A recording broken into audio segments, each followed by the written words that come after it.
peut l'apercevoir? Elle est en train de te faire parler maintenant. Justement. Mais alors, qu'est-ce qui perçoit cette eau sens pur? On ne peut pas l'apercevoir, parce que si tu peux percevoir un phénomène ou une expérience, c'est encore un objet que tu désires attraper. Donc c'est là que ça devient un peu subtil, parce que c'est pas quelque chose qu'on pourrait attraper comme un bien-être, comme une détente, comme une joie. Et pourtant, ce qui est là, ne peut pas être vu. Tu peux juste avoir le parfum de l'expérience, de la joie, de l'amour, tout ce qu'on peut dire là-dessus. Mais c'est juste la vibration de ça. Mais tu n'es pas non plus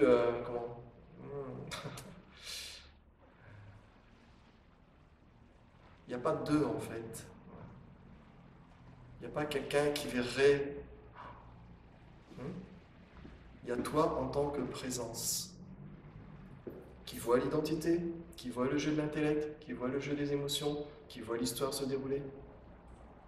Tu peux être dans tous les états. Tu peux être très triste. Maintenant, vous pouvez être très triste. Si vous faites votre tête très triste, ça fait quoi? Triste. Mais pourtant, la joie, elle est là. Si vous faites la tête en colère, je suis en colère, je suis en colère. Mais pourtant, la présence est là. Donc, c'est pas changer les émotions, c'est pas changer quoi que ce soit, c'est au contraire ne toucher à rien, pour une fois. Ne toucher à rien. Ne laissez pas la mémoire, les conditionnements, tout ce qui peut arriver dans le monde imaginaire de la tête se déployer. Restez juste attentif à ça. Donc dans la méditation, il y a comme au bout d'un moment, il y a comme une séparation. Hier, on voyait à la télé, ils proposent juste à des gens dans la rue de méditer 10 minutes comme ça. Et les gens disent ça fait du bien, je me sens. Mais qu'est-ce qui a changé en fait? Qu'est-ce qui a changé dans leur histoire? Rien.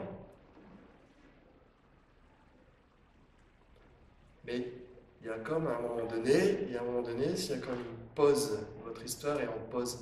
Tchouk.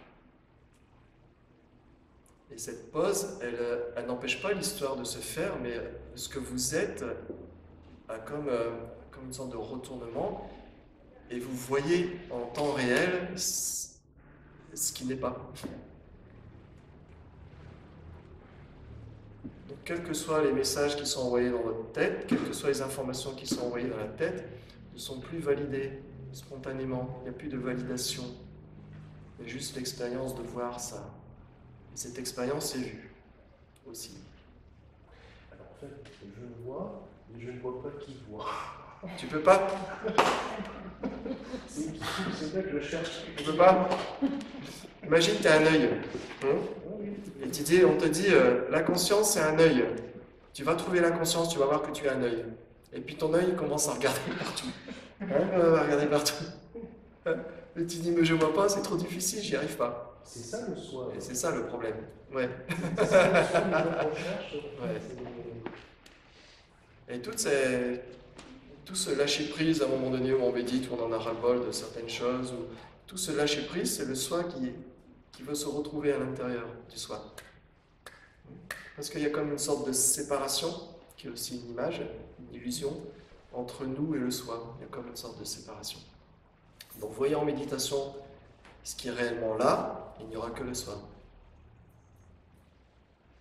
Mais vous ne pouvez pas le définir, vous ne pourrez pas le décrire. C'est ce regard qui est là tout le temps. Vous pouvez juste être. Être sans je suis ceci ou je suis cela. Juste être. Maintenant, juste être. Pas d'enseignant, pas d'enseigné. Sans effort. Pas de salle. Pas de lieu. Pas d'âge. Pas de temps. Pas de Noël qui arrive. Pas de parents. Pas d'enfants. Vide, complet, vacuité. Ça ne veut pas dire qu'on rejette tout. Ça veut dire que tout est ouvert. Les bras grands ouverts. Parce que souvent on pense, mais si tout est vide, tout est vacuité, c'est comme tout le reste, je vais l'ignorer, les gens, je ne vais plus porter d'attention, mais au contraire, c'est l'inverse. C'est à ce moment-là que la liberté se déploie instantanément et que tout est ok, tout est grand ouvert, il n'y a pas de dualité, d'affrontement. Et même s'il y a une tristesse, même s'il y a un énervement, vous pouvez vous énerver, il n'y a pas de problème. Parce que des fois, on a tendance, parce qu'après, on va se mettre une image de l'état d'éveil ou de conscience, on va tout de suite mettre une image là-dessus et faire un stéréotype. Voilà, c'est le personnage est comme ça, il doit être comme ça et comme ça. Mais ça, c'est encore une image, c'est encore des connaissances qu'on a appris, ou des livres qu'on a vus, ou au fin fond de l'Asie, dans les montagnes, les moines et tout ça. Mais ça, c'est encore des images, on va avoir une interprétation, chacun va avoir une interprétation différente hein, de ce que c'est quelqu'un qui est éveillé, entre guillemets. Il n'y a personne qui peut s'éveiller. Il y a juste l'éveil qui se retrouve de lui-même. C'est ça qu'il faut, à un moment donné, ça lâche. Il y a quelque chose qui lâche. Et ce quelque chose qui lâche n'est pas très pesant en fait. C'est rien en fait. C'est un claquement de doigts. C'est pour ça qu'il y en a, ça peut leur arriver juste en regardant une feuille tomber, en regardant un coucher de soleil. Mais ça arrive plein de monde. Ça vous est déjà arrivé des milliers de fois.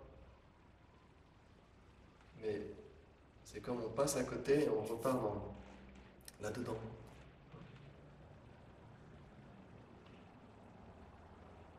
Donc pensez aux 4 quarts et voyez la part du gâteau qui est sans direction, sans saveur particulière.